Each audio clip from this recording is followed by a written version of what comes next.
ఉత్తమమైన శిష్యులారా వినండి. మీరు దాదాపు 2 సంవత్సరాలుగా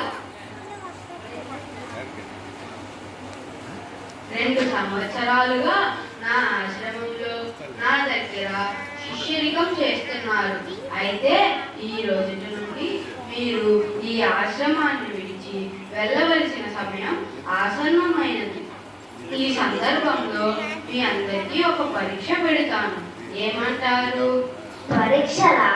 తప్పకుండా పెట్టండి, మహాప్రసాదంగా భావిస్తాం.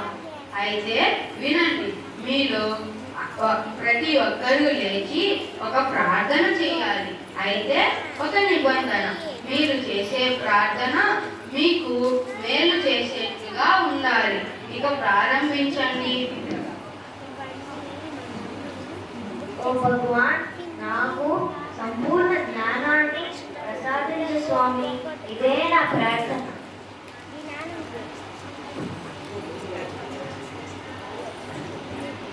ఓ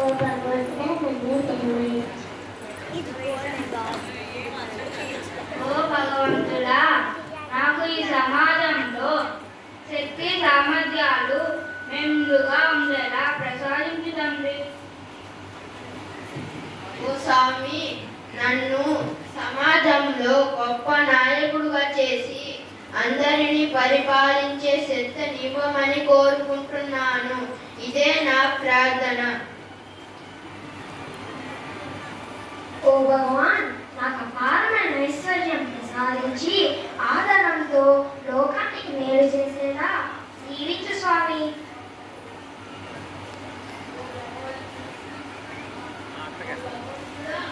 నేను నిన్ను ఒక్కటే కోరుకుంటున్నాను.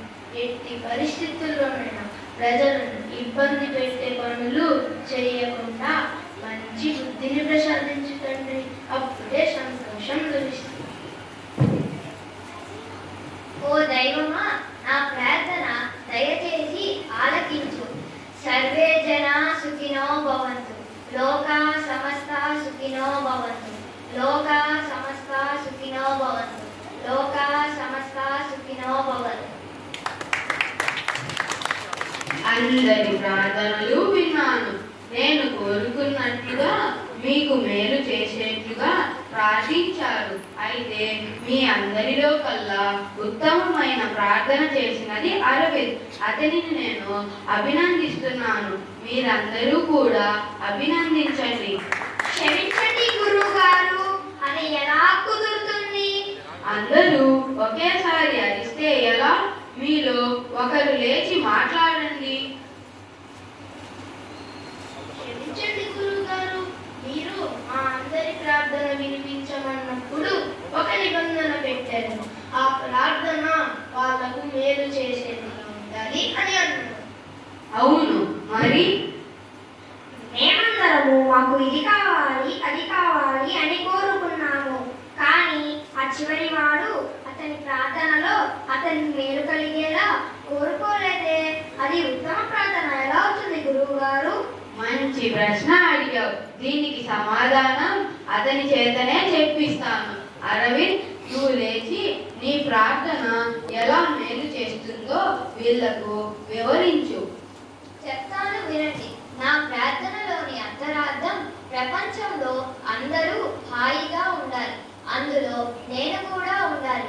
ప్రపంచం అంతా శాంతిగా ఉంటే అందులో ఒకటినైన నేను కూడా ఎంతో సంతోషంగా ఉంటాను.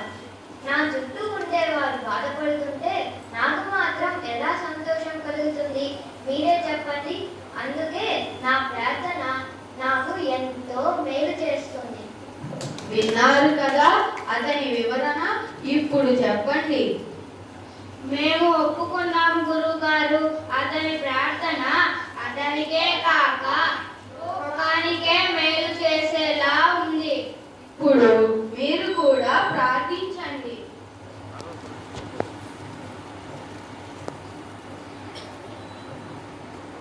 లోకా